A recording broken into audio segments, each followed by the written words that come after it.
V Spišskej Starej Vsi sa v sobotu 24. októbra konala jediná súťaž svojho druhu v Zamagurí. Jej názov je Zamagurský silák a podujatie sa v meste konalo už po tretíkrát.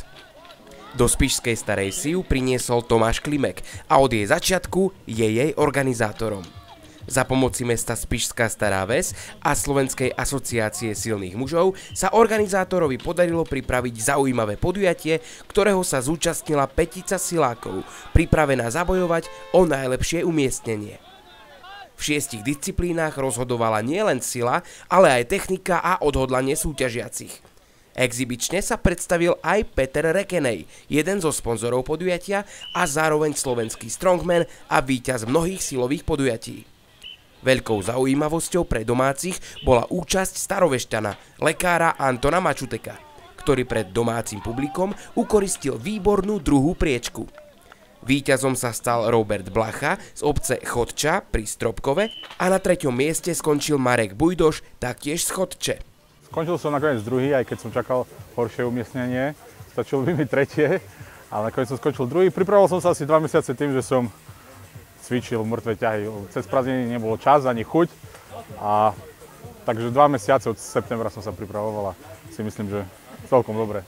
Priebeh súťaže si myslím prebehol v nadmiernom poriadku.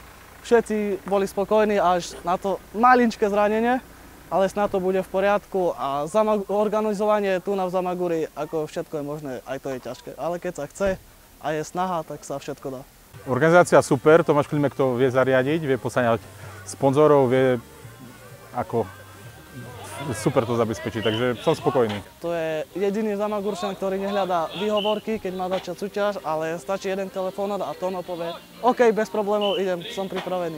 Nepotrebujem chlapcov, ktorí sa vyhovárajú na to, že cvičili toto, ostatné výhovorky. Na to sa dá spoľahnúť. Tak ako teraz kríže cítim, zajtra viem, že sa asi ťažko budem budiť a ťažko vstávať, ale našťastie chrbát mám silný a zdravý, no, takže a šetrím sa, nejdem na dorast, ako nemám už 20, hej, takže šetrím sa. Chlapci ako niektorí to cvičili a nemohli chodiť, takže ja zase myslím na to, že idem v pondelok do práce. Táto myšlienka mi skrsla asi 3,5 roka dozadu za pomoci Peťa Rekeneja, ktorý ma v podstate dokopal k tomu, takže bez neho by tá súťaž ani nebola. Má byť zaradená do Slovenskej asociácie silných mužov na slovenský pohár, kde sa to bude vyhodnotenie na celom Slovensku, čiže bude zaradená medzi všetky ostatné slovenské silové súťaže. Na celoslovenskej úrovni, tak ako vždy prídem aspoň zúčastniť sa, ako aby aspoň niekto zo Zamaguria bol. Hej, a či skončím posledný alebo tretí, tak mne to je jedno. Budúci rok sa teším na vás, dúfam, že vás príde v väčšom počte a nebojte sa chalani. Podujatie zaujalo všetky vekové kategórie a jej autor a organizátor Tomáš Klimek prisľúbil priniesť podujatie pre Zamagurčanov aj o rok.